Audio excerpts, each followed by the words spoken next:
অনেক চুপচাপ থাকি। লামিয়ার মতো না, লামিয়ার মতো হলে ভালো হয় কিন্তু ওর মতো আমি না।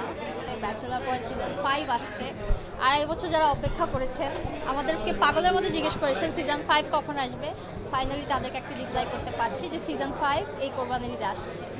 ইতিমধ্যে দেখেছি ছোটো ছোটো ক্লিপ আকারে এসেছে আসলে অ্যানাউন্সমেন্টের, যেটা আসলে আপনারও দু একটা ক্লিপ দেখলাম আমরা, আসলে সেটা দর্শকরা দারুণভাবে নিচ্ছে আসলে। কেমন হবে বলে মনে করছেন এবার? আমি আশা করছি এই পর্যন্ত যে 4টা সিজন হয়েছে, সিজন 5টা তার থেকে অনেক বেশি প্রাণবন্ত এবং তার থেকে অনেক বেশি ফানি হতে যাচ্ছে। আমরা দেখলাম যে আপনি কান্না করছিলেন স্টেজে, আসলে এত ইমোশনাল ছিলেন। আপনার স্মৃতি একটু জানতে চাচ্ছেন ব্যাচেলর পয়েন্ট হিসেবে। ইমোশনাল হওয়াটা তো ভাইয়া অনেক বেশি স্বাভাবিক আমার জন্য, বিকজ আমার যে জার্নিটা এটা কিন্তু আপনাদের সামনেই হয়েছে, আপনারা সবাই দেখেছেন। সো আমি যখনই আমার জার্নি নিয়ে অথবা ব্যাচেলার পয়েন্ট নিয়ে কিছু বলতে চাই আমি ইমোশনাল হয়ে যাই, কারণ আমি আসলে 2020 সালে আমাকে ছোট একটা ক্যারেক্টারের জন্য আসলে সিলেক্ট করা হয়েছিল, যেটা আমি নোয়াখালীতে গিয়ে আমি শ্যুট করেছিলাম। তখনও কিন্তু ভাবিনি যে হয়তো সিজন 5 পর্যন্ত আমি আপনাদের ভালোবাসায় চলে আসবো।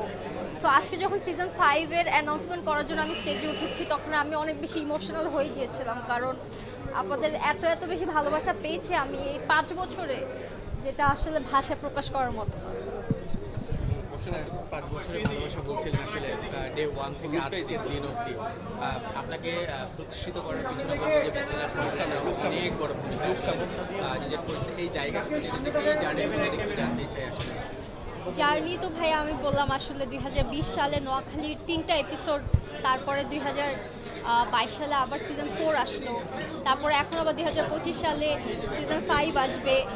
এই জার্নিটা আসলে আমার জন্য আমাকে একটা নতুন পরিচয় দিয়েছে ব্যাচেলার পয়েন্ট।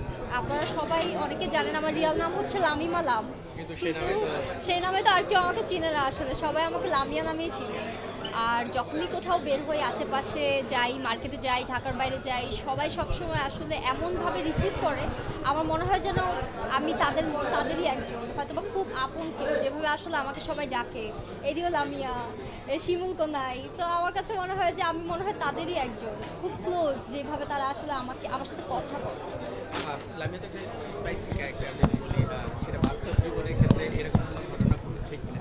আমি একটু আগে একজনকে বললাম যে আমি যদি বলি যে আমি বাস্তব জীবনে পুরোটাই অন্যরকম, আপনারা কি বিশ্বাস করবেন? বিশ্বাস করবেন না কখনো আসলে, কারণ আমার মনে হয় আমি এত ভালো অ্যাক্টিং করি যে মানুষ মনে করে আমি মনে হয় আসলেই লামিয়ার মতো, জাস্ট ফর ফান। আমি এত ভালো অ্যাক্টিং করি না, কিন্তু আমাকে সবসময় ক্যারেক্টারগুলোই ওরকম নকটি দেওয়া হয় যে মানুষ মনে করে আমি মনে হয় রিয়েল লাইফে এরকম, বাট আমি একদমই রিয়েল লাইফে এরকম না, আমি পুরোটাই অন্যরকম। আমি একটা ওল্ড স্কুল পার্সন, আমি অনেক চুপচাপ থাকি।